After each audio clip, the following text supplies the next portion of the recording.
Perfect সময় আসবে এটা ভেবে বসে থাকবে না। খারাপ সময়গুলোকে নিজের থেকে পারফেক্ট বানাতে হবে। তাহলে দেখবে জীবনে কখনো কষ্ট থাকবে না।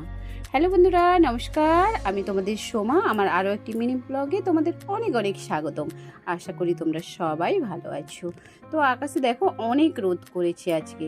সে কারণের জন্য এই যে কয়েকদিন বৃষ্টি হচ্ছিল না, এত পরিমাণে জামা কাপড় পুরো জমা হয়েছিল না, সেগুলোকে আমি আজকে ধুয়ে নিচ্ছি। না হলে এত পরিমাণ যেন গন্ধ যে মনে হচ্ছে কতদিন পরিষ্কার করা হয়নি। তাই বালিশের ওয়ার্ড আর জামা কাপড়, বাচ্চার পোশাক সব কিছু আমি ধুয়ে নিচ্ছি। তো ওগুলো ধুয়ে আবার একটু কমফোর্ট জলের মধ্যে দিয়ে দিয়েছি। না হলে কি বলতো, না যদি আবার শুকনো হয় ওগুলো না আবার একটা যেমন কেমন গন্ধ করে, আর গন্ধ ছাড়লে না খুব খারাপ লাগে, নিজেকেই ব্যবহার করতে ইচ্ছে করে না। তো সে কারণের জন্য সব পরিষ্কার পরিচ্ছন্ন করে ওগুলোকে রোদের মধ্যে দিয়ে দিচ্ছি শুকোতে। দেখো, আর এত পরিমাণে জিনিস পরিষ্কার করেছি, একটা দড়ির মধ্যে হচ্ছে না, তো আরও একটা দড়ি লাগছে। সে কারণের জন্য বাবাকে বললাম আর একটা দড়ি দিতে, তো দিয়ে দিয়েছে। আর তারপর ঘুমিয়ে পড়েছিলাম একটু, আর তারপর দেখলাম যে হালকা রোদটা গড়েছে, শুকনো হয়ে গেছে জিনিসপত্রগুলো, তো সে কারণে সেগুলো গুঁড়িয়ে নিচ্ছি। আর তারপরে দেখো সন্ধ্যাবেলা এগুলোকে সব বালিশের ওয়ার, জামাটা সব পাট করে নিচ্ছি।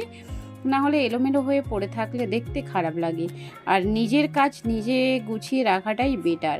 আর পরিষ্কার পরিচ্ছন্ন না থাকলে না, নিজের বাড়ি নিজেকেই পরিষ্কার পরিচ্ছন্ন করে নিতে হবে।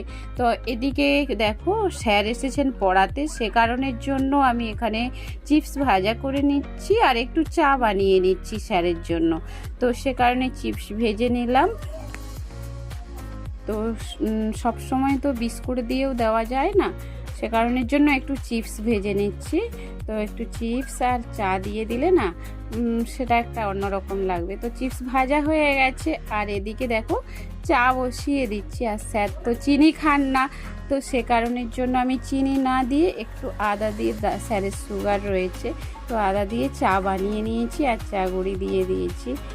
আর দেখো এই যে স্যারকে দিয়ে দিচ্ছি, স্যার এসছেন মেয়েকে পড়াতে, তো মেয়েকে পড়াচ্ছেন। প্রথমে একটু নুন জল দিয়েছিলাম লেবু দিয়ে, আর এখন দিলাম চা।